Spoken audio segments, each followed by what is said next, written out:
Y'all gonna see how this is gonna go, right? Kind of like the cheese sandwich earlier. I almost called and said, could you bring that panini grill out here one more time? Let's burn something together. Hi, everybody. How are we today? Oh, Lord, this is a packed house. Woo! Oh, that was him. Now, Neal, don't you be scared, because it's a packed house out here.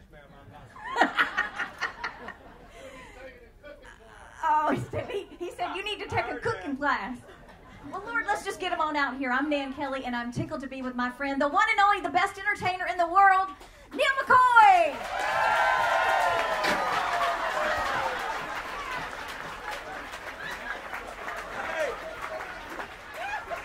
Thank you. No, I just knocked that over. Oh, sorry. Hey, Nan. Did y'all know she was Miss Mississippi in 1985? Look at she's still got that. I would have guessed if somebody had said, I'd have guessed 2005. Thank you. Oh, you're sweet. See, that's why we all really like him. He's well-mannered. His mama spent some time with him. And that's right, she did. Is this for me? That's for you. I don't know what it is. I don't either. Look it up. In my chair. Oh, good, because I came out here. I'm glad this is a t-shirt, because I came out here. Oh, a tank top. Oh, no, I don't wear a tank top. You don't wear a tank top? I'm not going to tell you what I say about people that wear tank tops. Because men that wear tank tops. It'll just be right. In fact, if a man wants this, it'll be right here. When I get up sitting on it, you ain't it'll right. be right there. Let's sit and visit. Come on. They all wanted us to bring the cheese sandwiches again. Oh, God. And they said, now, did y'all work that up? Like, no. We just started cooking in a panini maker that didn't have any Pam on it, was burning stuff. And Neal was poking holes in the bread and stabbing things. Well, just doing what you can. That's how you had to do it. That's how we had to do it. When you were making it, you got to eat. You're hungry. You ain't got time for it to cook all the way through, so just get it on. I tell you, this man, did y'all see his shows? All right. Yeah. Thank you. And when I say, we're all country music fans here, and you've probably seen a lot of artists, so let me just start out with something serious, because I really do think that you are the best entertainer in country music. There is no other comparison.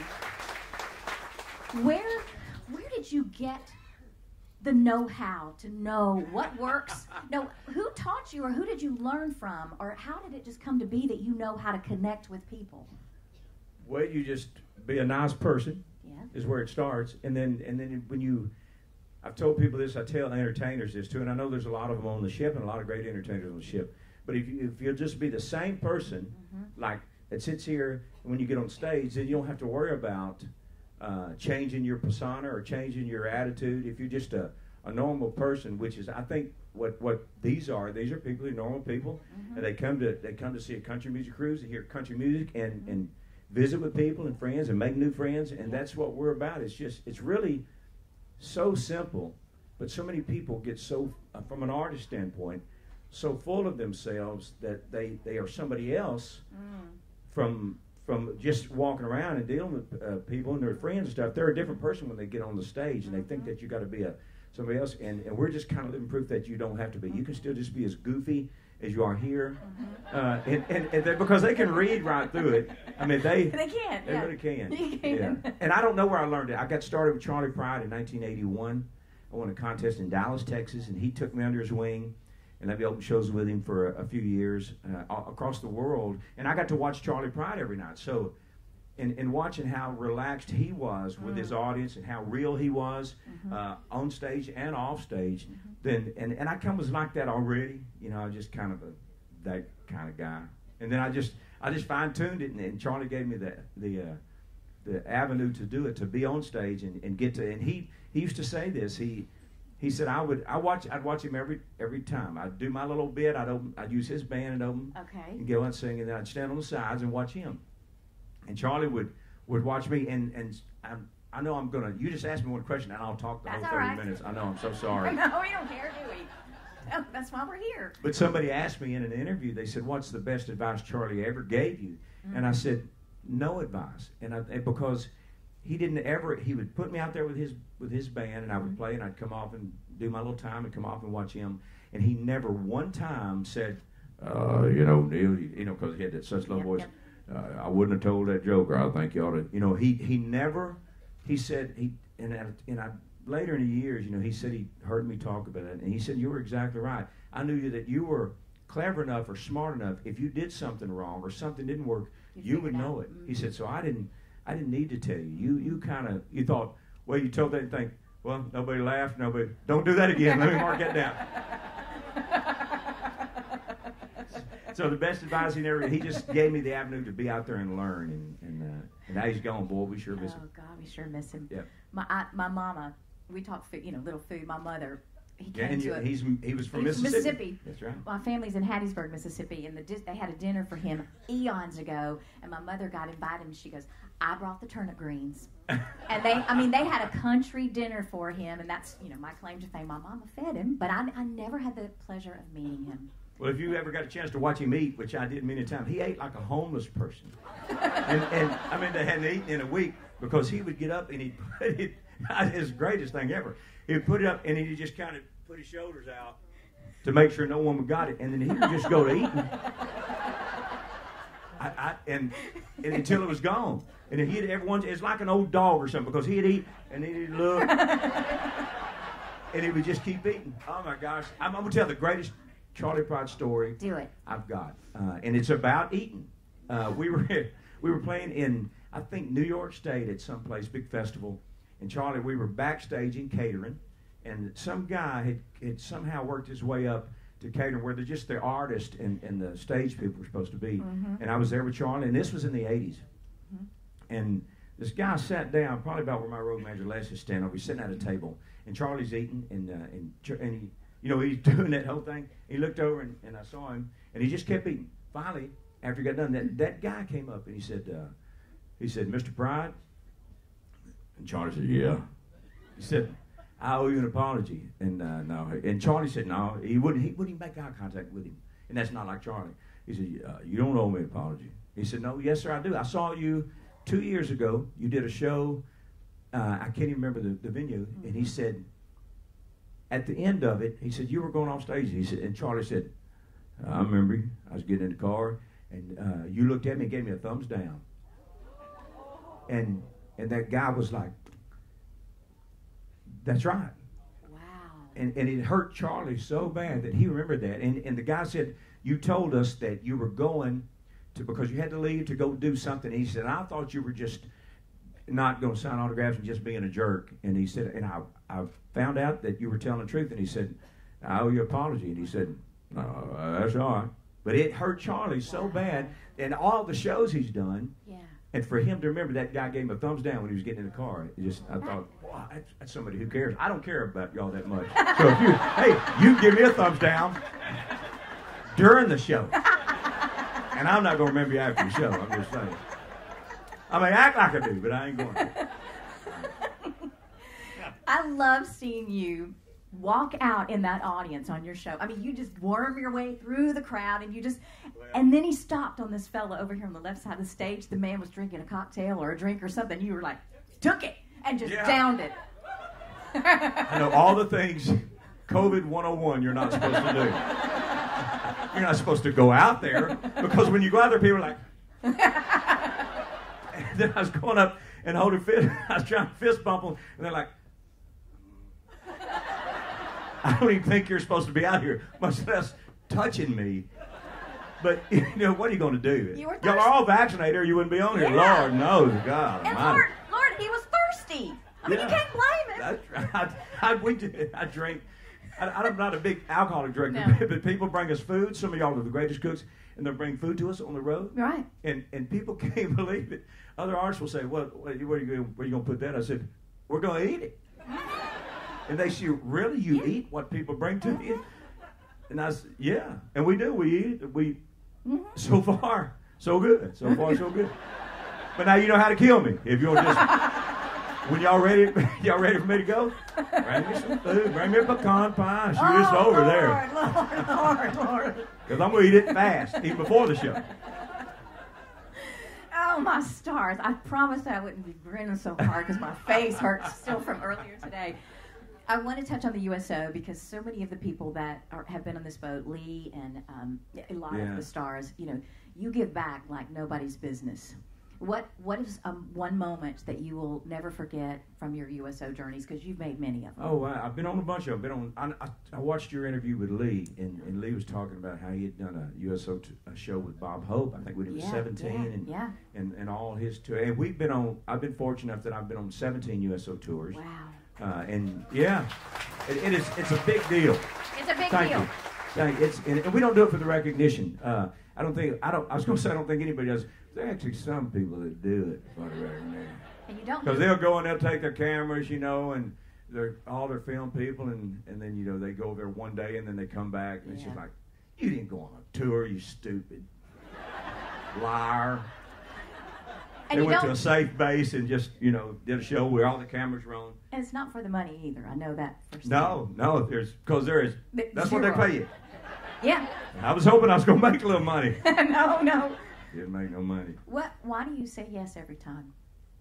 I was fortunate enough. Wayne Newton, who took over the USO Celebrity Circle from Bob Hope. When Bob Hope quit doing it, Wayne was kind of appointed the celebrity guy to keep them up. And I'll hurry. Wayne called me in 2001. You know, the towers had fallen in September. And he called me, and I don't even know how he got my number. I didn't know Wayne Newton. Now I do, and I love him to death. And you should too. He's a great guy. I know y'all think he's kind of, but he's a great guy. Oh my God, he puts on great shows. He's normal. He's charming. He is everything that you want a person to be. But he called me in 2001 and said, and I thought it was a joke, which I would. You know, how's Wayne Newton going to call Neal McCoy? Be like, he said, hey, Neal, this is Wayne Newton. I said, okay. You know, and then you just know it's somebody pulling one on you. Yeah. He said, have you ever been on the USO tour? And I said, no, sir. He said, well, we're taking a big group. And he said, you know, I've taken over the Celebrity Circle. And he didn't know me. He said, I know some of your music, but I've heard a lot of good things about how you treat people. And I know you love our military, and I'd love to take you. And so we went, and it was a big gala. I don't know how many entertainers, probably 10 to 15 entertainers. Miss America at the time, which you would have won if you had been a little better. Oh. I mean, I know you won Miss. Might have been a little better. I'm just joking. I know it's because no. I asked her back.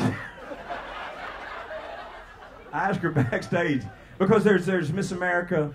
There's Miss Mississippi, Miss America, or Miss Mississippi, Miss USA. Right. And Miss America, let me give y'all a little lesson. Go ahead. Because Go ahead. My wife explained this to me. And to be Miss America, you have to have a talent. That's the one that has talent. Miss USA, you don't. Right. So, you know, the ones at Miss USA, they're like, Now. They're beautiful and lovely. And you know what? Well spoken. Thank you. But she was in the Miss America pageant, so she had a talent, and it was singing. No, it was cooking. Well, I wonder you didn't win. I saw that.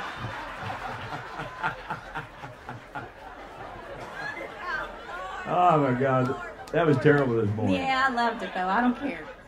Terrible. I don't even know where I was going. Next question. Oh, thank you. Thank you.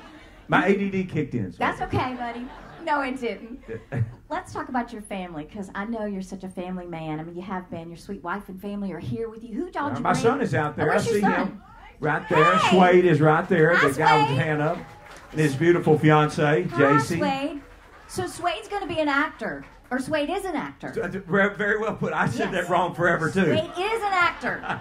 Because when they said, what'd your son do? I said, he's in L.A. trying to be an actor. No. And they say, oh, he's not. He is an actor. I said, that's right. He's just trying to make a million. Get paid for once. Right.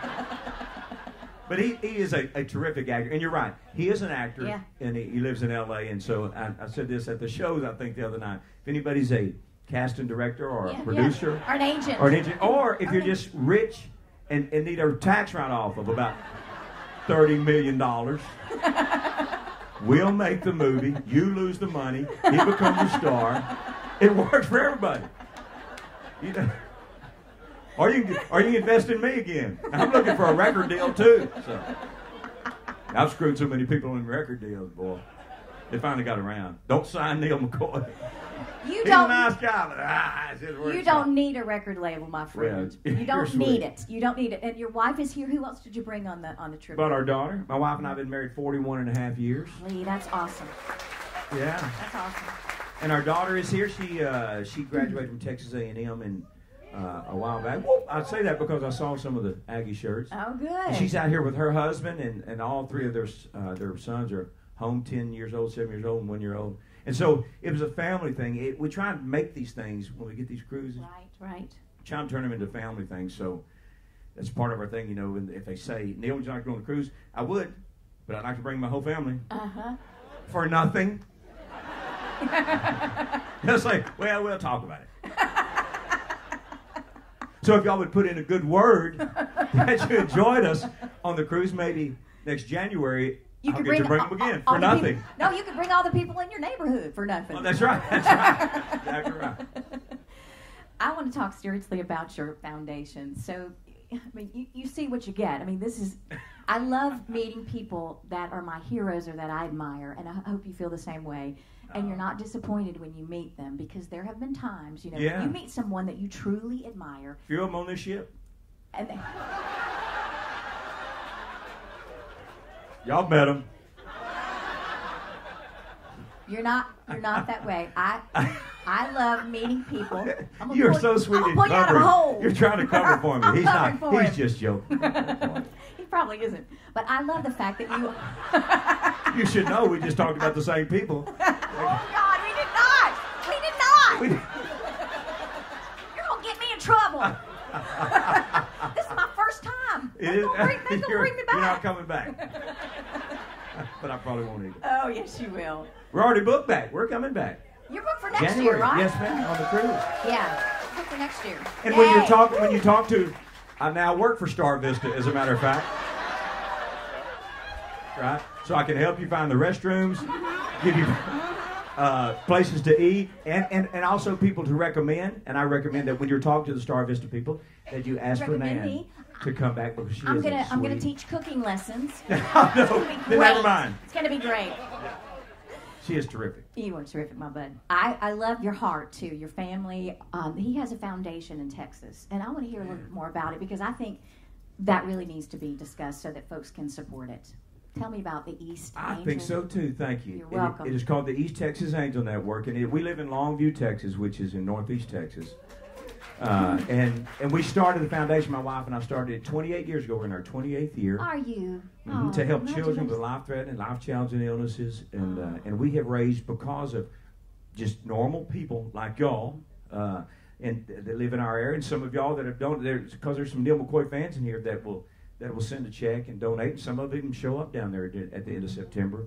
But we've raised over $10 million in our home area. It all stays right there. That's right. And it's something that we're terribly proud of. My sister, our daughter now is the executive director, and has been. My mother-in-law did it for the first 20 years, Wow. and then she's just old. So our daughter took her. Oh, she don't see this. Where will this air? Well, Hopefully just that's a little just on late the to ship. ask that question, Bill. Yeah, because that was just a joke. But I thank you for asking. It's You're called the welcome. East Texas Angel Network. Does it have a website? Yes, ma'am. EastTexasAngelNetwork.com, or you can go to NealMcCoy.com, which is our website. And all of you probably, not all of you, most of you probably know about our Pledge of Allegiance, which is on Facebook. And if you don't know how to do Facebook or know much about it, and there are a lot of people that don't, if you go to Facebook and there's a search place, where you type in what you're looking for, type in the @ Neal McCoy Music, and it will take you to our page. Great. And where we've said the Pledge of Allegiance for a long, long time. Every day? Every day for I 2,273 days. That's 6 years, over 6 years. Wow. Now, what prompted you to do that? I love this country, Yeah. and I think a lot of people like these do too, and they look for other people, like-minded people that love the country, may like where it's headed or may not like where it's headed. I don't, but that's just so don't show that, because you can't say that either. You can't. They've taken all the fun out of talking bad about people. But if you want to say, if you remember it, some of you say, well, I don't know if I don't think I remember it. It truly is like riding a bicycle. Once you start it, the Pledge of Allegiance. It'll come together. Pledge. And so we said it yesterday morning. Said it this morning out by the swimming pool at 9:30. We're going to be saying it again at 9:30 in the morning. And we encourage you to come out and say it with us and follow us when you get home. And that's good. Yeah, and it started. I'll hurry. No. 6 years ago, when they were trying to figure out who was going to run for president after President Obama was president, the Republicans had about 10 or 12 people that were trying to figure out who was going to get the nomination. The Democrats had 5 or 6 people, and they had already started a year before the election. Had already started, hammering on each other and all that. And I said, you know what? If we take sides and we get anxious about other things and say stuff, but I just thought the one thing that we can do, or you can do, is say the Pledge of Allegiance to the country. So to show your allegiance, no matter who's in office or who's in Congress, it's still the greatest country on earth. And it takes us. Amen. So I just started saying it and said it for the first time, and then people, I just got on there, I didn't say nothing. I just went on and said, I pledge allegiance to the flag, and I said it, and some people wrote, that's cool. You can do it too. Yeah, that's right. What's that about? And then it just kind of It's not something you just wrote or something like that. It's been around for a long time. It has been around a long time. I mean, we had a bunch of people. We had so many people that were following us and saying with us. We would reach 1 million people in a day. Wow. Saying the Pledge of Allegiance, and we'd have over 300,000 views. And then Facebook caught on that we were getting that big, so they have just squashed and squashed and squashed. But we still do it, so you have to look for us because it doesn't. You're not alerted anymore if you used to be alerted. Wow. But we still do it. So you gotta try and find us, and so find us, and we love to have you. Is there one story that you can share? Because you're such a great entertainer, you're so funny, and you're so lovable and charismatic and personable. Ooh, that's good. Oh, that's good. Write that down. Is there one story that you can share from, someone that you've touched in your life in all these many years on stage that you will never forget, that they shared their heart with you, that your music or your personality or something in your world helped them or shaped them or changed them in some way? That could be the hardest question I've ever been asked. I've never been asked that, but I don't think I can say yes, there is, because people have such great stories, and they get so much sometimes. Sorry, through your music or through. Sometimes we'll do a gospel song, and some of them get so moved, and we have a lot of them that will come talk to you and say, oh, thanks for doing that. I needed that song. In my life, I needed that song. Or if I was a drinking man, that was a great song about people that had quit alcoholism, and it helped them get through some tough times. But because I am so open, they are so open also. Right. And so I get multiple stories, and just stopping and talking, just walking on a boat like this, people will say, they're so open with you, they'll say, hey, boy, you helped me, or this song, or just watching you, or I watch you and I laugh with you.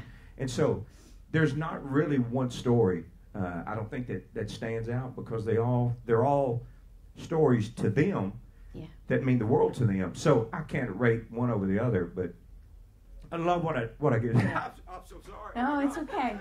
Because when you get, I know people say, oh, that's an actor, but he cries at every interview. You're right. We're on your side, buddy. But it's getting harder to cry at them. I just, when you get, like right here, listen to that. Everybody's listening. Yeah. And you're on a cruise ship where everybody's partying and drinking, and but they're so polite. Yeah. And sometimes people will say, do you like playing for the young people because I play in Branson a lot, and it's an older audience. And I say, no, I would rather play for this age group as a rule. I know not everybody's on here older, but a lot of people are, because they are polite. They clap when they're supposed to clap. They laugh when they're supposed to laugh. And so it challenges you as an entertainer. You're not going to get as much out of them during a show. They're not going to be so loud. So you need to work harder to make them loud or get what you want. And that's what we did the other night. And you get it. And then at the end of the show, they're like, oh my gosh. And I'm like, oh my gosh. And so you'll be with some band members that go, oh my God, how'd you do that? I just said, you just go talk to them and act like them and be real to them. And all I ever ask from an audience is that y'all give me what I give to y'all. Yeah. And then when you do, then everybody just walks away going, wow, that was good. That was fun. Yeah, that was fun. You don't know the I'm people. sorry about that. No, Neal, oh my God. Don't you dare. See, my wife's calling. We got your I back. gotta go. You sit yourself down.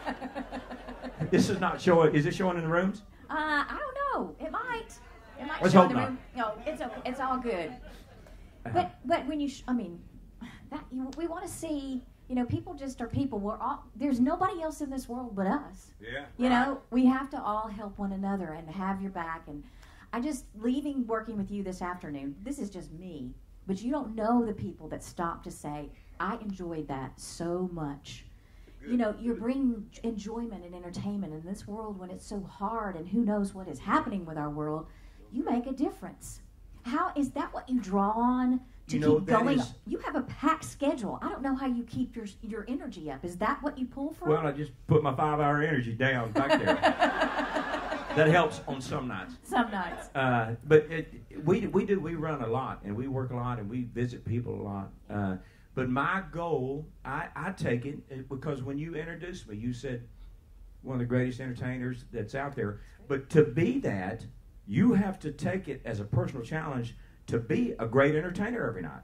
So when we come out, musically we may be better on some nights, but as a rule, you're getting what we have to give you. And we, because I put myself in this position, I told somebody this the other day, when I'm at a show and I'm in my bus and people are coming to the shows and they're walking by and I can tell that the guys have shined their boots, the girls have gone and got their hair done or makeup done, and I'm in the bus, I see that. And so I put myself in y'all's position because I go to concerts too, and I get excited about them. And sometimes you book them so far ahead. And so when you're going to a concert, you want that person to be as good as you remember them or you hope they will be.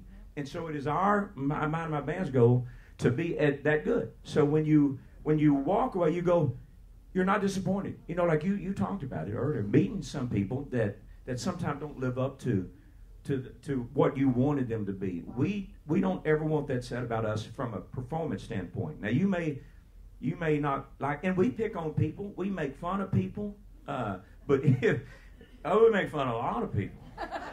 I mean, ethnicities, we do, and if I was because other artists, I'm friends with a lot of artists, they'll go, how do you get by with saying that? And I said, well, you got to remember where I am. I'm not big enough that I'm going to get in real bad trouble if I say something. We're like that middle act. And so, and plus, with the attitude that you deliver it with, people just go, that sucker's crazy. And you're really picking on people. You're really making fun of people. But now I won't anymore after that Academy Awards the other night. God, dang. That Will Smith just went up old jacked old Chris Rock. I haven't seen the video yet. Oh my God, it's so roll tape.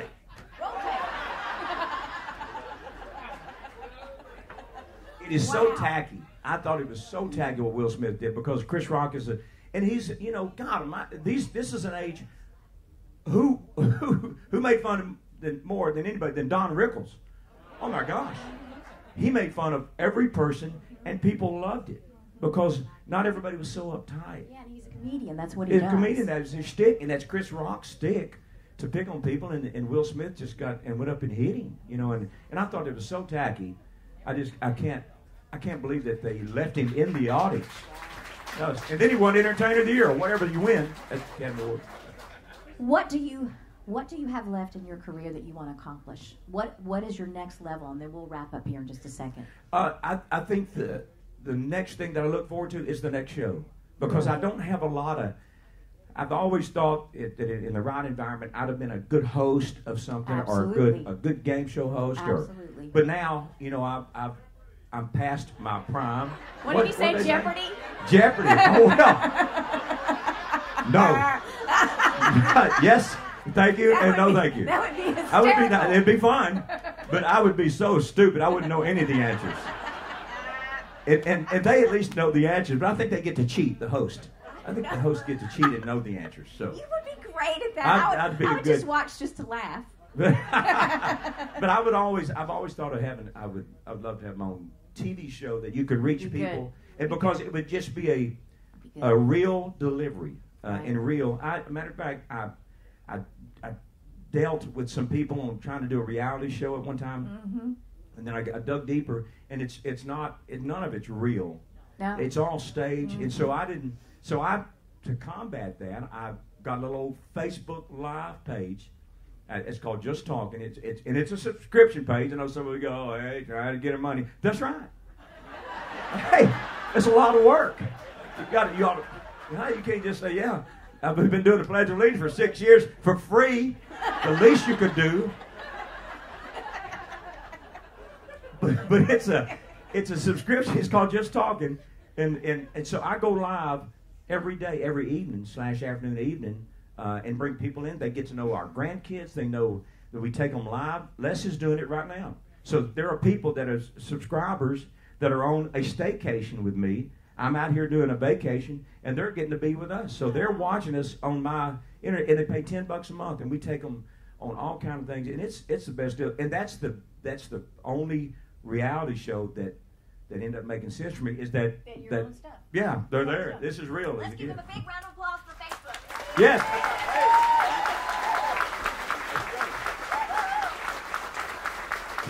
You too can be on that channel for $10. It's $10 a month. It's like 33 cents a day to be with me. I got it in my pocket. Oh my gosh, that's the best deal going. Worth every penny, isn't it? I could sit here all night. We could just chat all night, but we do have to let you go because it's the past the hour. You got to go return the shirt. No, I've got to go back to work. Oh, you got to work for okay, StarVista now. Okay. Yes. He will be booking next year's cruise and performing on right. next year's cruise. If you're happy with your cabin, let me know after the show.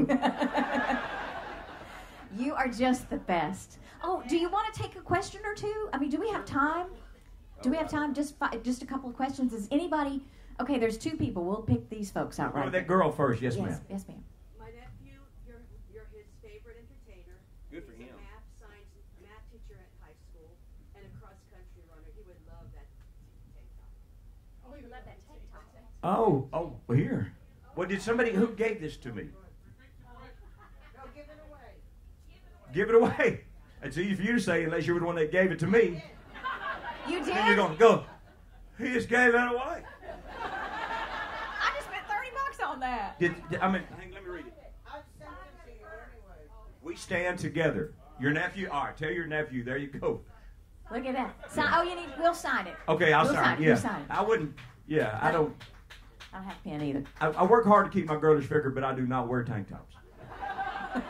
And some of you shouldn't either. I've seen you already. Oh my gosh, why are you wearing that? Oh, Lord. Nobody wants to see that. I'm sorry if you're a tank top girl. No, I'm not a tank top girl either. And there was one gentleman back there. Yes, sir. Okay. 2 questions.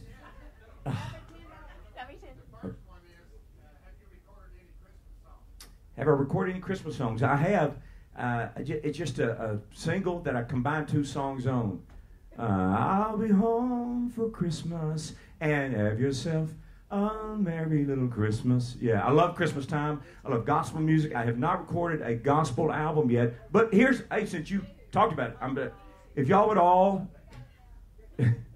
drop $20 or just come put it up on the stage, a piece, we could get a good gospel album started. I've always wanted to do that because my brother is the greatest gospel singer. My sister is great. It runs in your family then, huh? It does. Well, the gospel part or just singing? Well, I'm the black sheep. Family. John Anderson. Well. Oh, he's still on his got question. his second question. Have you heard about the A&M library burning down yesterday? Who? There's got to be a joke in here. It burned up all 3 of their books. Oh my gosh, he's probably a Longhorn. Have you heard about the A&M library burning? Texas A&M library burned down. Burned up all 3 of their books. All 3 of the books. Only 2 of them were colored in. You can't say colored out loud like that anymore.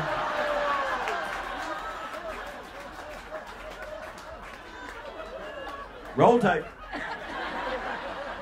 I'm kidding. That's a good one. Are you a Longhorn fan?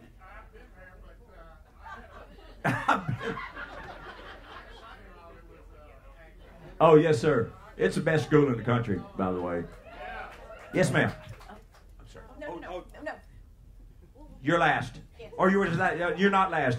You're way beyond last. You're done, as a matter of fact. I'm just watching this guy. No. Okay, yes, ma'am. Last one. I just want to say we were not coming on the cruise next year, but after seeing your show last night. Oh.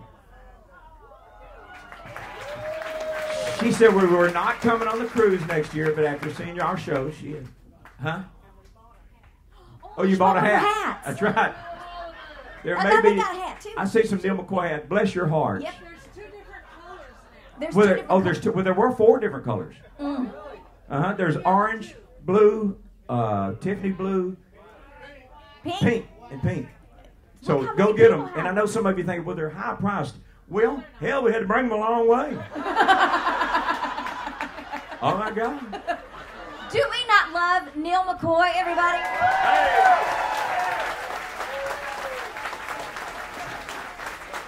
Give it up for him. And y'all put in a great word for Nan because we've been working with her for 30 years and she is so sweet. Or 20 something.